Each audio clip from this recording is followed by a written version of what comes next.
Hello everyone, मैं ऋषभ सिंह आप सभी का स्वागत करता हूं आपके अपने चैनल शॉर्ट हैंड ट्यूटोरियल में, जहां कि हम हर एक दिन अपने वीडियोस के साथ आते हैं और आपको एक अगले टॉपिक की ओर ले चलते हैं। तो गाइस आइए आज इस नए वीडियो के साथ हम अपने स्टडी को एक कदम आगे की ओर लेके चलते हैं।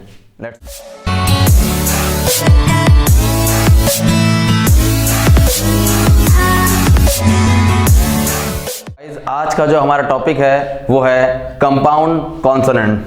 आई थिंक आप लोगों ने इसके बारे में सुना होगा, बट अगर नहीं भी सुने हैं तो सबसे पहले हम इस टॉपिक के नाम से इसके बारे में जान लें कि है क्या कंपाउंड कॉन्सोनेंट। कंपाउंड क्या होता है? The word compound mixture of two को हम बोलते हैं कंपाउंड। कुछ भी हो, आप लोगों ने केमिस्ट्री पढ़ा होगा, वहाँ पे आपने इन सब चीज़ों के बारे में पढ़ा होगा ऑलरेडी। तो कंपाउंड क्या होते हैं हमें पता है, और कॉन्सोनेंट जो स्ट्रोक कॉन्सोनेंट्स हम पढ़ते हैं P से लेकर के H तक के। तो अब कंपाउंड P से लेके H तक में आपके 24 स्ट्रोक कॉन्सोनेंट्स हैं, इनका मिक्सचर। तो इन 24 में से हम, जाहिर सी बात है, अगर मिक्सचर ऑफ 2 है तो इस 24 में से हम किसी भी 2 को ले सकते हैं। इससे हमें ये चीज़ क्लियर हो रही है कि इस पर्टिकुलर टॉपिक में, इस पर्टिकुलर चैप्टर में हमें बहुत सारे अलग अलग रूल्स पढ़ने पड़ सकते हैं, और इसमें ऐसी चीज़ें, कंडीशंस आ रखी हैं। हर एक टॉपिक एक नए रूल्स को लेके आता है। इसके पहले हम जितने चैप्टर्स पढ़े थे, चाहे वो हमने एस पढ़ा था, एसटी पढ़ा था, एसटीआर पढ़ा था, और फिर आपने इनिशियल लुक पढ़े हुए थे, वहाँ पे क्या था, आपने इनिशियल लुक पढ़ लिया। अब वहाँ जो उससे पूरे चैप्टर में सिर्फ इनिशियल हुक से ही रिलेटेड चीजें आती थी। अब लेकिन यहाँ क्या है कि यहाँ हर एक टॉपिक पे आपको नए नए रूल्स, नए नए चीजें सीखने को आएंगी। तो आज सबसे पहला हम देखते हैं इनिशियल W। इनिशियल का मतलब शुरुआत में। अगर हमारा W K और G के साथ इनिशियली आता है, ठीक है, अगर हमारा W K और G के साथ इनिशियली आता है तो इस इनिशियल W को हम रिप्रेजेंट करते हैं by addition of a large hook initially. कैसे? इनिशियली एक लार्ज हुक बना करके हम KW के साथ, KG के साथ W को रिप्रेजेंट करते हैं। फॉर एग्जांपल अगर हमारे साथ आया KW या फिर GW, तो इस K के साथ W को रिप्रेजेंट करने के लिए हमने क्या किया, एक इनिशियल लार्ज हुक लगा दिया W K के साथ, और एक इनिशियल लार्ज हुक लगा दिया G के साथ। फॉर एग्जाम्पल, अब इसका एग्जाम्पल QUEEN, क्वीन। यहां भले हमने लिखा हुआ है Q, बट अगर इसका हम साउंड निकालेंगे तो क्या आएगा, क्वीन। KW प्लस E है ना, प्लस N। तो KW को रिप्रेजेंट करेंगे हम इनिशियल हुक से, N को हम रिप्रेजेंट करेंगे फाइनल हुक से, और जो हमारा E का वावल है वो कहाँ रहा है, KW के बाद। कहाँ रहा है, KW के बाद या फिर N के पहले। अब N का हमने हुक बना दिया है, बट हमारे पास KW एक स्ट्रोक कॉन्सोनेंट के फॉर्म में है, तो इस वावल को हम कहाँ रखेंगे, जस्ट KW के एंड में। Okay, next initial W and WH। Initial means वही स्टार्टिंग में W एंड WH। तो अगर हमारा W या WH L के साथ ऐड हो गया है, ठीक है, L के पहले अगर या तो W आए या तो WH आए, तो W के पहले, L के पहले अगर W आता है, ध्यान दीजिएगा, L के पहले अगर W आता है तो इस L में हम एक इनिशियल स्मॉल हुक ऐड करते हैं। क्या ऐड करते हैं, initial small hook. Just like ये हमारा L है, इसमें हमने एक स्मॉल हुक ऐड किया, लाइक दैट। इस तरीके से हमने एक हुक ऐड किया, वो क्या हो गया है, अब ये है हमारा W और ये है हमारा L। बट अगर वहीं L के साथ WH आ रहा है, L के साथ WH आ रहा है, तो इसी हुक को हम क्या कर देते हैं, एनलार्ज।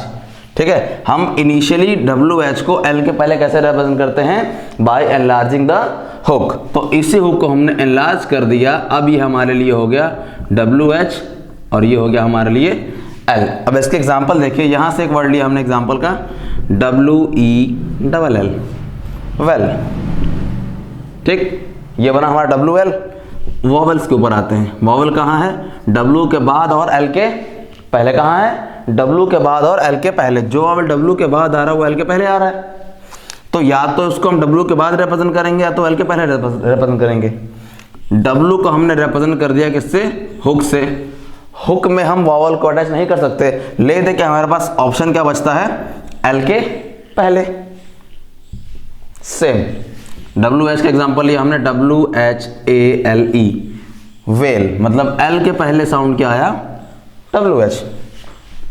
हमने बनाया एक large hook and H, WH and L vowel same as it is well की तरह। Next, stroke L and R thickened, stroke L and R thickened. यहां बात कर रहे हैं किसकी? L एंड R की। अब आप देखिए यही आपने 3 टॉपिक देखा, फर्स्ट सेकंड थर्ड तीसरे पे चल रहे हैं। पहले हमने देखा था W को K और G के साथ, यहां पे देखा हमने W को L के साथ, WH को L के साथ, लेकिन तीसरे टॉपिक में देख रहे हैं L को R के साथ। मतलब ये भी अलग रूल है, ये भी अलग रूल है, ये भी अलग रूल है, ठीक है।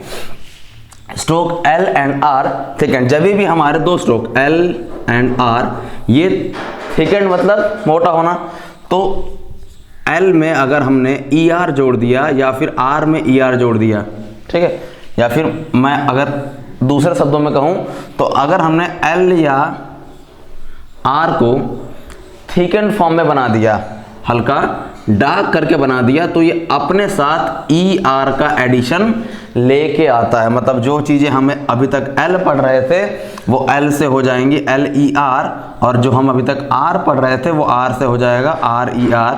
मतलब या तो ये लेर या तो फिर ये रेर। ओके, ये चलिए इसके बारे में भी आगे डिस्कस करेंगे, क्योंकि इससे लेकर के कुछ टॉपिक्स और भी हैं इसी चैप्टर में है, ठीक है। नेक्स्ट है हमारा एडिशन ऑफ P और B टू M।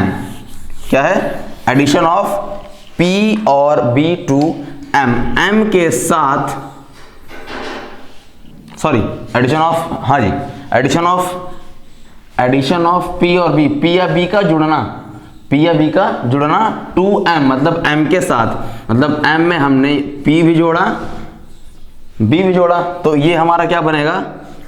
MP या फिर MB। या तो ये MP होगा या तो MB होगा। कैसे होगा?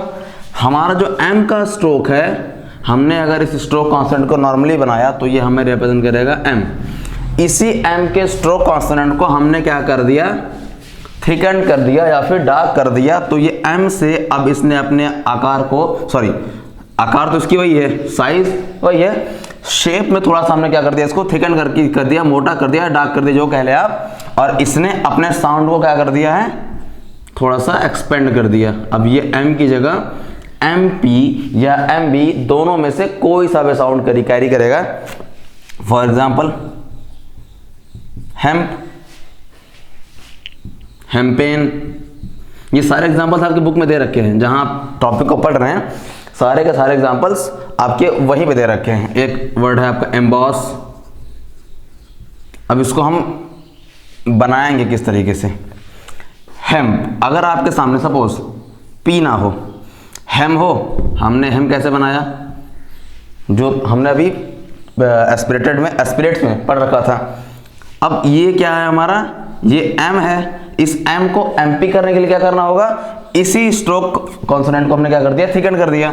तो यहाँ पे हमने बनाया H, यहाँ पे कर दिया MP, ये हो गया हमारा hem. Same as it is hempen, hemp बना, यहां तक क्लियर? हेम्प। अब क्या बचा हेम्प के बाद? एन, ए न। Okay, next emboss. थोड़ा सा देखिएगा, इसको ध्यान दीजिएगा। एम्बॉस, इसको हम क्या करें? देखिए जब भी आपको ये लगे कि नहीं ये वर्ड हमें समझ में नहीं आ रहा है, या फिर इस वर्ड को हम बना नहीं पाएंगे, या फिर काफ़ी डिफिकल्ट है, कुछ डिफिकल्ट नहीं होता, सब इजी है। जब तक वो छोटा होता है आपको लगता है इजी है, हल्का सा उसकी साइज बड़ी होती है आप डर जाते हो। Nothing to worry. यहाँ पे क्या देखा हमें? इसको ऐसे करो आप, ए एम बी, ठीक है। एम बी क्या है? एक सिंगल फॉर्मेशन में आ रहा है, हमने क्या कर दिया? एम बी का स्ट्रोक कॉन्स्टेंट बना दिया। एम बी के पहले क्या है? ए का साउंड हमने रख दिया, एम ब, क्या बचा? ऑस, क्या बचा? ऑस। ऑ क्या है? एक वॉवेल, एस क्या है? सर्कल। ऑ का वॉवेल कहाँ आ रहा है? एम बी के बाद लगा दिया। अब फर्स्ट कमिंग वॉवेल हमारा सेकंड प्लेस का है, तो ये लाइन पे बन जाएगा, that's it. Next aspirated W, aspirates, I think सबको एस्पिरेट्स का मतलब पता होगा। एस्पिरेट्स को हम क्या बोलते हैं, एच, या एच को हम क्या बोलते हैं, एक एस्पिरेट। तो एस्पिरेटेड डब्लू मतलब डब्लू में हमने किसको ऐड कर दिया, एच को ऐड कर दिया, डब्लू में किसको ऐड कर दिया, एच को। तो जब तक हमारा डब्लू अपने नॉर्मल स्ट्रोक फॉर्म में है तब तक वो क्या है, डब्लू है।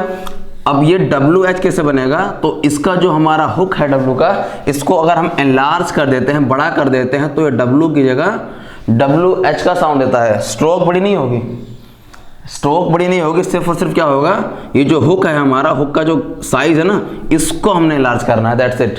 अब ये हमारा जो डब्लू था ये हमारा हो गया डब्लू एच।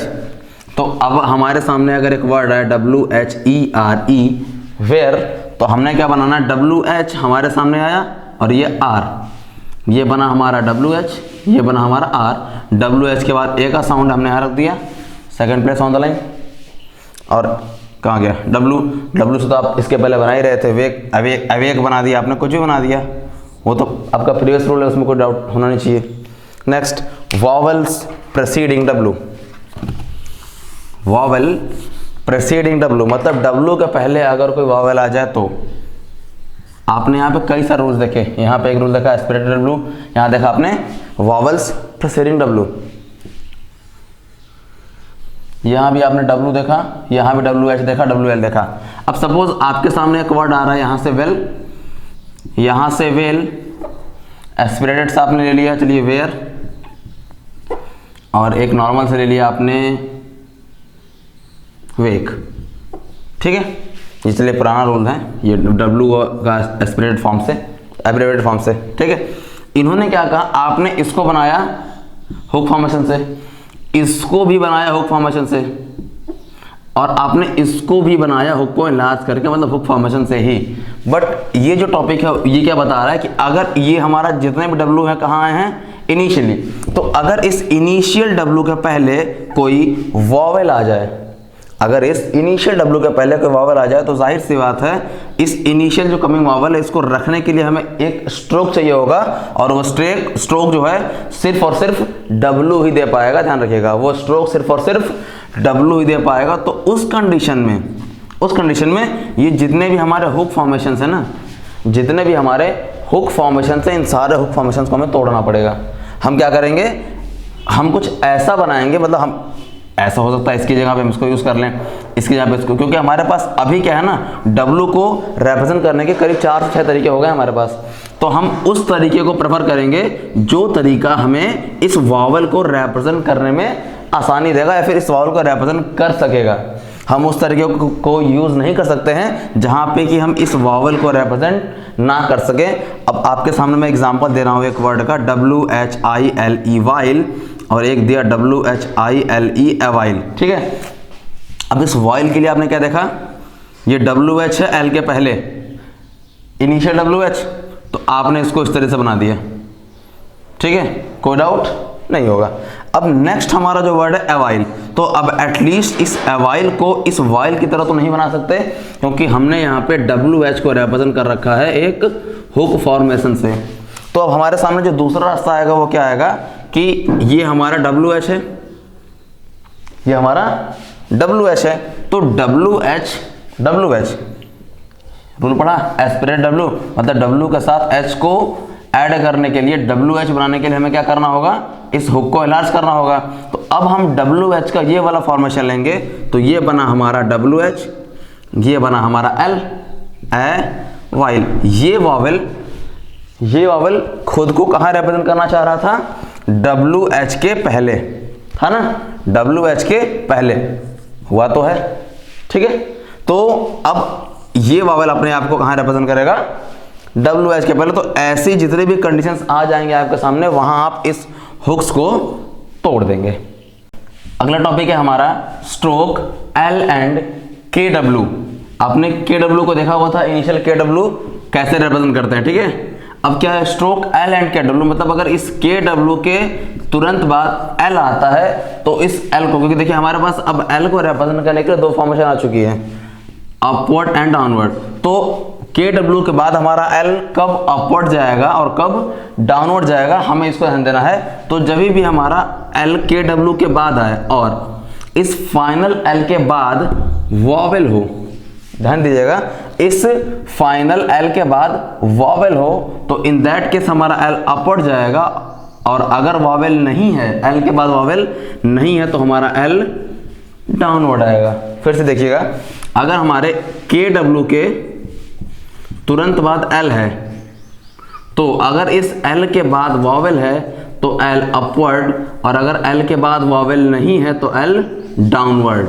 ठीक है। अब फॉर एग्जांपल आपने देखा होगा बुक में आपकी एग्जांपल दे रखा है, इसी रूल जो हम रूल पढ़ रहे हैं, इस रूल के एग्जांपल में एक वर्ड दिया होगा स्क्वेल और एक वर्ड दिया होगा स्क्वेली।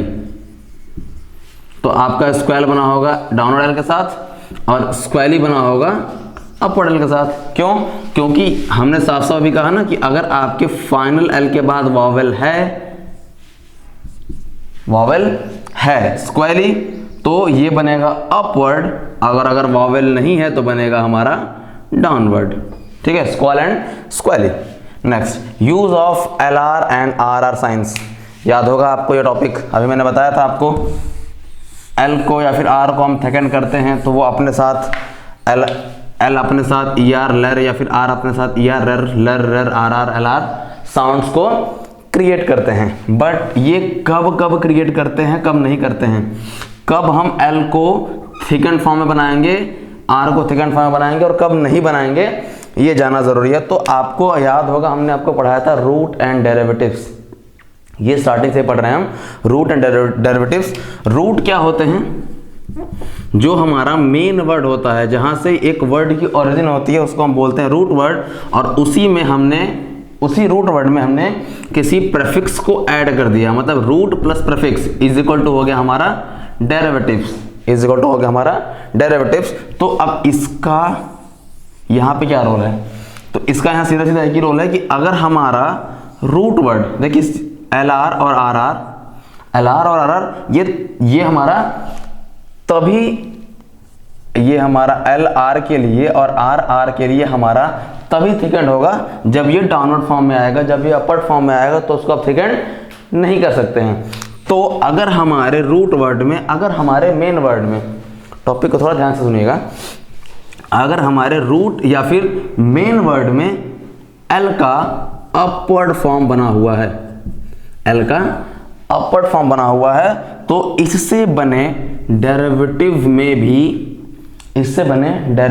भी हम L का अपवर्ड फॉर्म ही यूज करेंगे, क्योंकि मैंने पहले आपको बता रखा है कि डेरिवेटिव कभी भी रूट से अलग नहीं बनता है।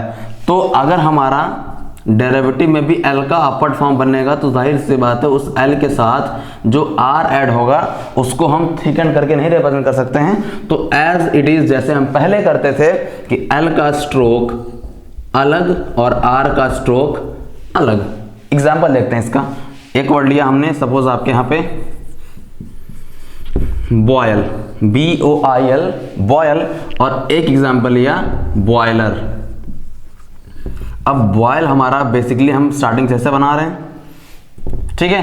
तो अब इस बॉयल की हेल्प से बना है बॉयलर, क्योंकि अगर बॉयल नहीं होता तो बॉयलर नहीं होता। ये हमारा मेन वर्ड है, हमारा डेरिवेटिव है।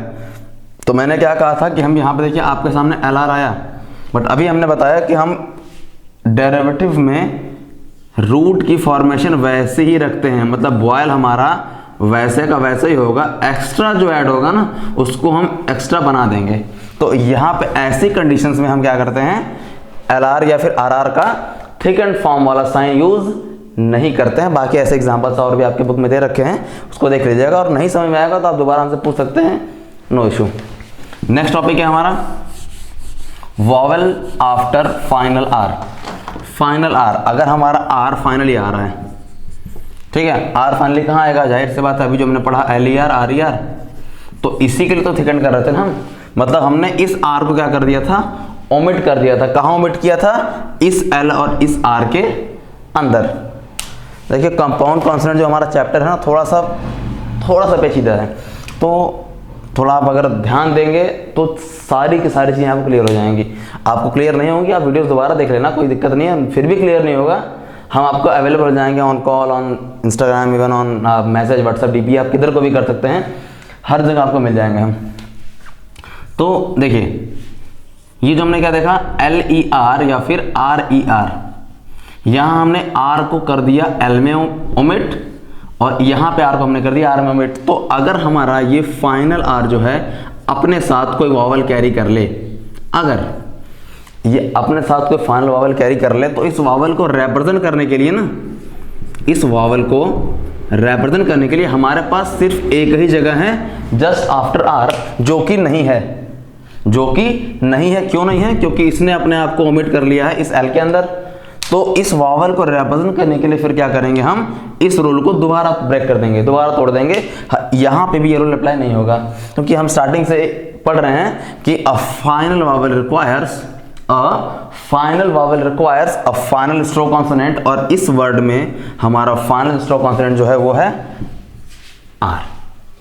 तो अगर एग्जांपल लें आप, FULLER फुलेर, ये बना हमारा FULLER बना हमारा लेर।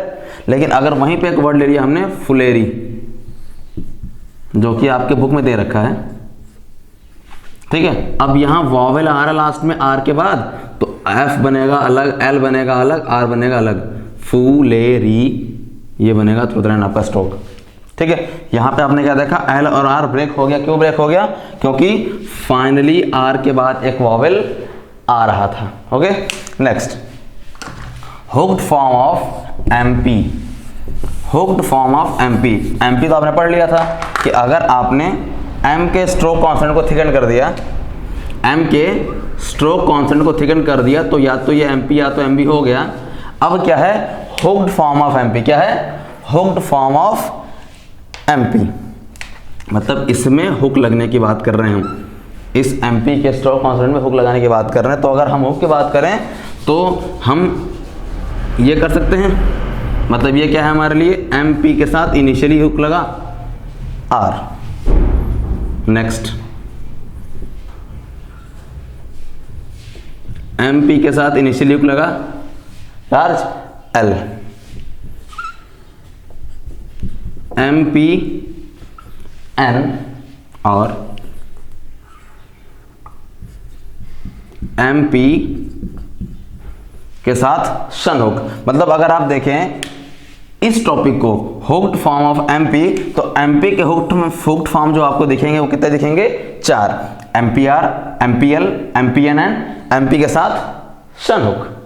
अब इन सबको रिप्रेजेंट कैसे करेंगे हम? तो देखो MP के साथ शन आएगा, तो जाहिर सी बात है शन को रिप्रेजेंट करने का एक ही तरीका है हमारे पास, हमको शन का हुक लगाना होगा।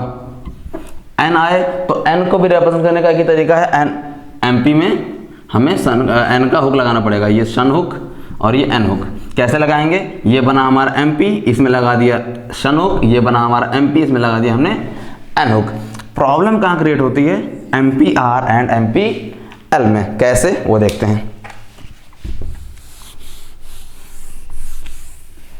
अब यहां आपने क्या देखा, दो हमने बना रखा है ना, MPR एंड MPL। आपने कहा सर ये MPR है, मैंने मान लिया। आपने कहा सर ये MPL है, इसको भी मैंने मान लिया।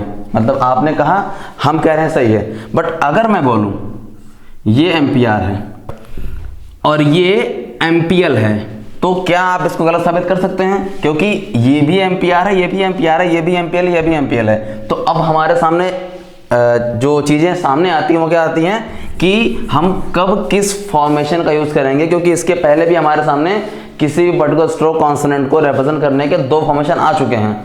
तो यहाँ भी अगर 2 फॉर्मेशन आए हुए हैं तो हम कब किसका यूज़ करेंगे ये जानना है हमें। तो जब भी देखिए MPR, एक को लेकर चलते हैं, ठीक है, दूसरा समझ जाइएगा। MPR, जब भी आपके MP के बीच में कोई वॉवल आ जाए, कहाँ पे, MP के बीच में कोई वॉवल आ जाए, तो हम M को अलग और PR को अलग कर देते हैं। और जब भी आपके PR के बीच में कोई वॉवल आ जाए तो हम MP को एक साथ कर देते हैं और R को अलग कर देते हैं। बट अब आपके सामने एक और कंडीशन आएगी, जब वॉवल नहीं आएगा, जब वॉवेल एम्पियर के बीच में नहीं आएगा तो आप सोचेंगे सर अब दोनों में से कौन सा बेस्ट होगा। तो मेरे अकॉर्डिंग और शॉर्ट हैंड पिटमैन के अकॉर्डिंग ये फॉर्मेशन आई थिंक ज़्यादा बेटर होती है आपके हाथों को फ्लो देने में, क्योंकि एम्पियर एक फ्लो में बनता है लेकिन एम्पियर बनाने में हल्का सा हमारा हाथों का फ्लो टूटता है, या फिर ये कह दें कि हाथों का फ्लो आपके जो होता है वो रुक जाता है। ठीक है, अब एग्जांपल लेते हैं, अगर हम अपने सामने एम्प्रेस, चलिए एम्प्रेस एम्पियर, देखिए मैंने लास्ट जो बताया था आपको कि एम्पियर के बीच में कोई वॉवेल नहीं आया है, तो यहाँ पे कौन सा फॉर्मेशन यूज करेंगे, तो मैंने क्या बोला था, हम इसी फॉर्मेशन का यूज करते हैं। क्यों? क्योंकि ये हमें एक ईजियर जॉइनिंग प्रोवाइड कराता है। ये बना हमारा एम्पियर, एस ए म, एम्पियर के बाद ए, एम्प्रेस बन गया हमारा एम्प्रेस। लेकिन अगर एक वर्ड हमने ले लिया एम्परर, एम्परर, तो यहाँ पे आपने क्या देखा कि जो वॉवेल आ रहा है वो कहाँ आ रहा है, पी और आर के बीच में, मतलब एमपी कंबाइंड फॉर्म में है। तो अब आपको क्या बनाना है, एमपी रर, ए बना एमपी के पहले, एमपी के बाद एम पे रर, एम्परर बन गया। ठीक है, सेम ऐसे ये तो चलिए आपका एम्पियर और एम्पियर हो गया, एम्पियर एम्पियर भी ऐसे बन जाएगा। अब जो मैंने बताया था ना आपको कि एमपी के साथ शन हुक या फिर एमपी के साथ एन हुक, तो उसका एग्जांपल आपने देख रखा है, हेम्पेन एक वर्ड बना रखा था हमने, हेम्पेन एच बना करके एमपीएन हेम्पेन। शन से एग्जांपल ले लेते हैं हम, ambition, ambition, MB, MB, MB के बाद ई का साउंड और एमबी के पहले ए का साउंड, चले एम्बिशन। तो ये बना हमारा एमबी शन, एमबी के पहले ए का साउंड, एमबी के बाद ई का साउंड, और ये लास्ट में बचा हमारा शन। इसको हमने कैसे रिप्रेजेंट कर दिया, हुक से, ये बना हमारा लाइन के ऊपर एम्बिशन, बात खत्म। ठीक है, तो गाइस आज का जो हमारा टॉपिक था थोड़ा सा लेंदी भी रहा है और थोड़ा सा आई थिंक पेचीदा भी रहा है, but no need to worry. आप एक बार में अगर आपको टॉपिक समझ में नहीं आएंगी आप इसको दोबारा देख लीजिएगा। ओके, आई थिंक अभी सब कुछ मार्केट बंद है, आपका कोई खास काम होगा नहीं, तो आप बार बार क्लासेस को देखते रहिए। नहीं समझ में आता है आप हमें कॉल कर लीजिए, आप हमें व्हाट्सएप में मैसेज कर लीजिए, हम आपके सारे सवालों का जवाब दे देंगे। तो गाइस आज के लिए इतना ही, हैव अ गुड डे।